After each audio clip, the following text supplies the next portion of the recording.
내가 그림 그려서 만든 종이도 돈이 될 수 있어? 그럼 가능하지. 만약 네가 만든 종이를 사람들이 믿고 그걸 돈처럼 쓴다면 그게 바로 돈이 될 수 있어. 어떻게 해야 사람들이 그걸 돈이라고 믿어? 예를 들어 네가 만든 종이를 마법의 돈이라고 이름 붙이고 너랑 친구들이 그걸로 서로 거래를 한다고 해봐. 친구가 그 돈을 받고 장난감을 준다면 그 순간 네 종이가 돈이 되는 거야. 우와, 신기하다. 근데 우리가 쓰는 진짜 돈도 그런 거야? 맞아. 우리가 쓰는 돈도 사실 그냥 종이 쪼가리야. 근데 사람들이 이걸 믿고 이걸로 물건을 살 수 있다고 생각하니까 가치가 생기는 거지. 그런 사람들이 믿지 않으면 돈이 아무것도 아닌 거야? 그렇지. 돈의 진짜 힘은 사람들이 그걸 믿는 데서 나오는 거야. 그래서 돈을 잘 다루는 건 사실 믿음을 잘 다루는 거랑 비슷한 거야. 아, 돈이 그냥 종이 쪼가리가 아니고 믿음이 담긴 거구나. 그렇지. 돈은 눈에 보이는 것보다 훨씬 중요한 의미를 가지고 있어.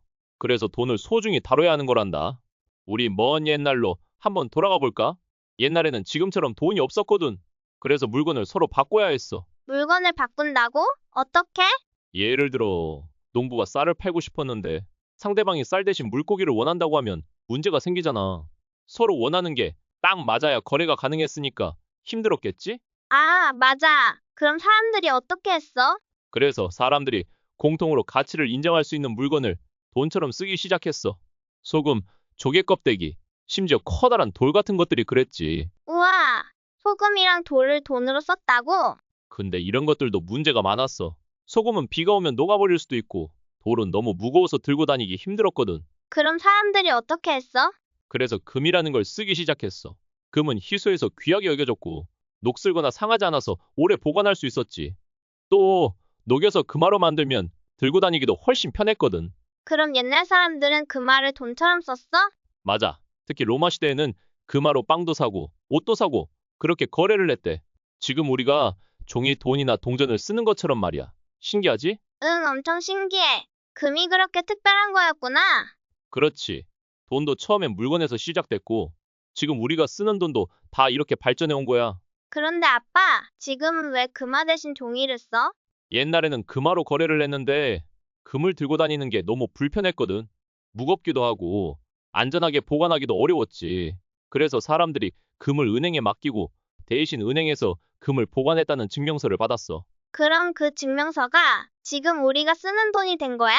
맞아. 그 증명서를 금 대신 거래하기 시작했는데, 사람들이 점점 이 증명서를 믿기 시작하면서 지금처럼 종이돈이 된 거야. 근데 사람들이 왜 그 종이를 믿었어? 그 이유가 바로 금본이제라는 제도야. 이 제도는 돈의 가치를 금으로 보증해 주는 거였어.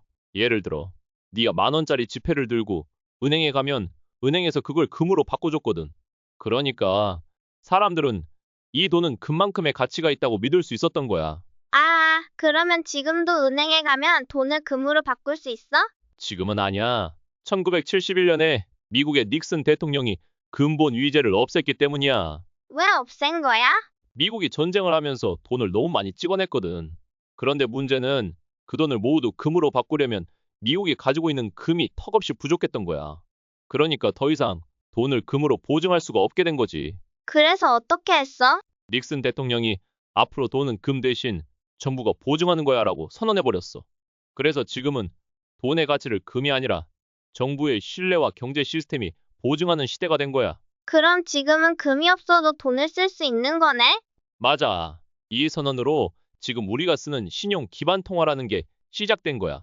이제 돈의 가치는 금 대신 나라와 사람들이 믿는 신뢰에서 나오는 거지. 그럼 돈이 그냥 믿음으로 만들어진 거네? 맞아. 돈은 보이는 것보다 훨씬 더 많은 이야기를 담고 있단다. 그런데 또 하나 고민해 볼 게 있어. 우리가 번 돈을 어디에 보관해야 할까 하는 거야. 돈을 그냥 집에 놔두면 안전하지 않을 수도 있잖아. 맞아. 누가 훔쳐갈 수도 있겠네? 그렇지.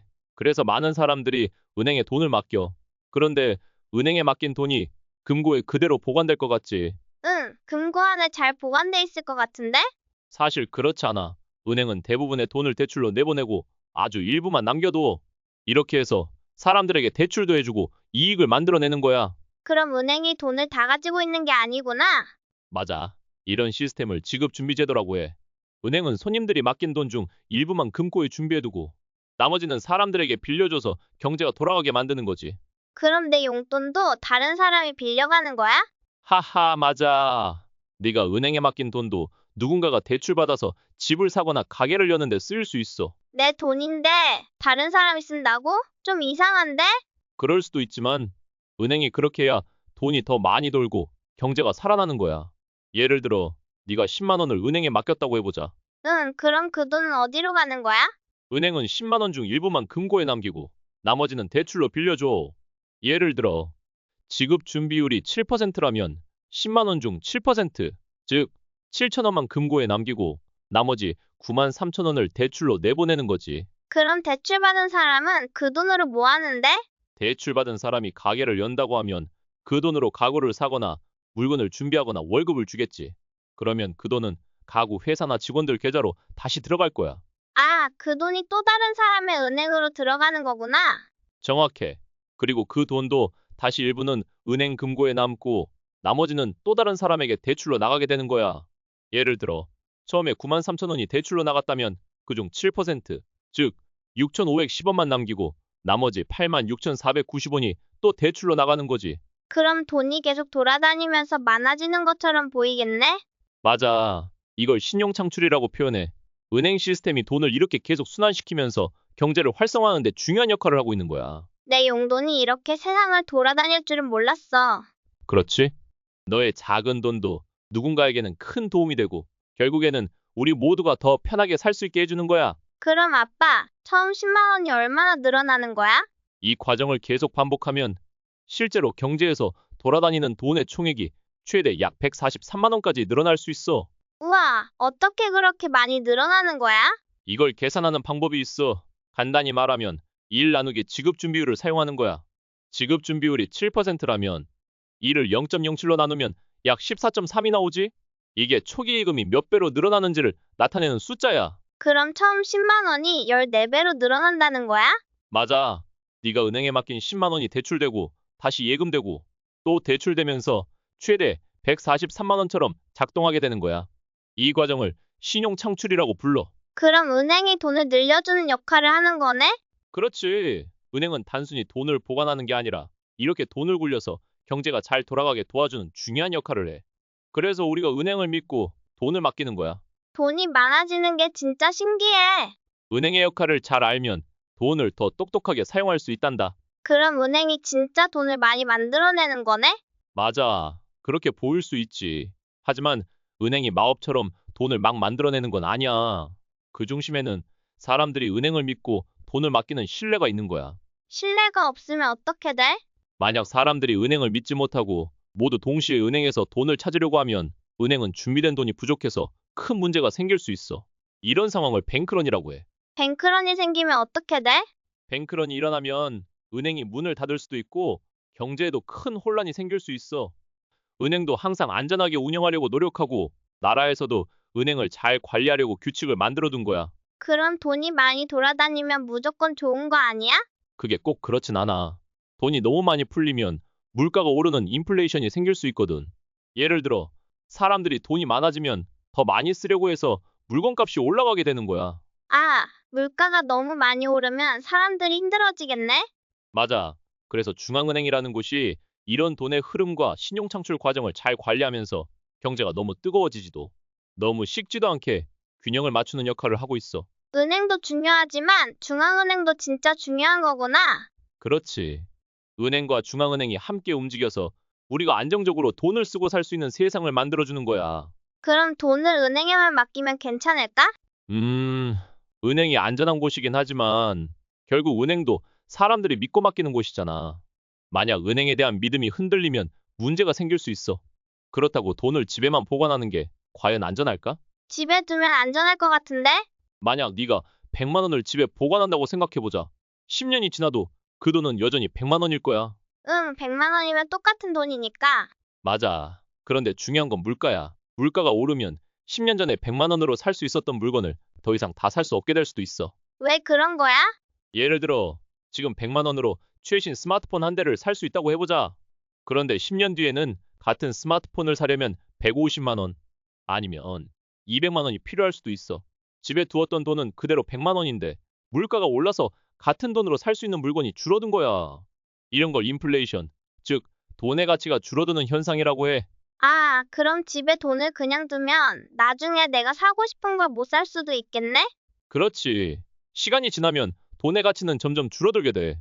예를 들어, 10년 전에 떡볶이 한 접시가 1,000원이었는데 지금은 3,000원이잖아. 똑같은 돈으로 살 수 있는 게 줄어드는 걸 인플레이션이라고 해. 왜 돈의 가치가 줄어드는 거야? 인플레이션이 생기는 이유는 여러 가지가 있어. 첫 번째로는 사람들이 어떤 물건을 많이 사려고 할 때야. 예를 들어, 떡볶이 가게에 손님이 너무 많이 몰리면 사장님이 가격을 올릴 수 있겠지? 이런 수요와 공급의 차이 때문에 물가가 오를 수 있어. 아, 사람들이 많이 사면 가격이 오르는 거구나. 맞아. 또 하나는 재료값이 오를 때야.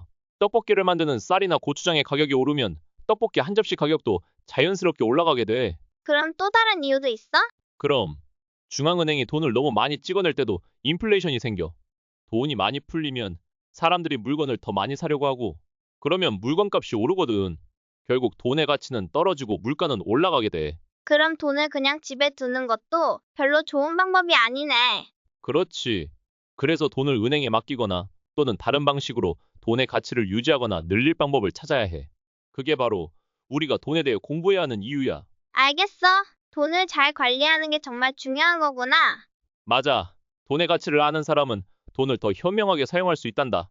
그래서 돈을 단순히 보관하는 건 좋은 방법이 아니야.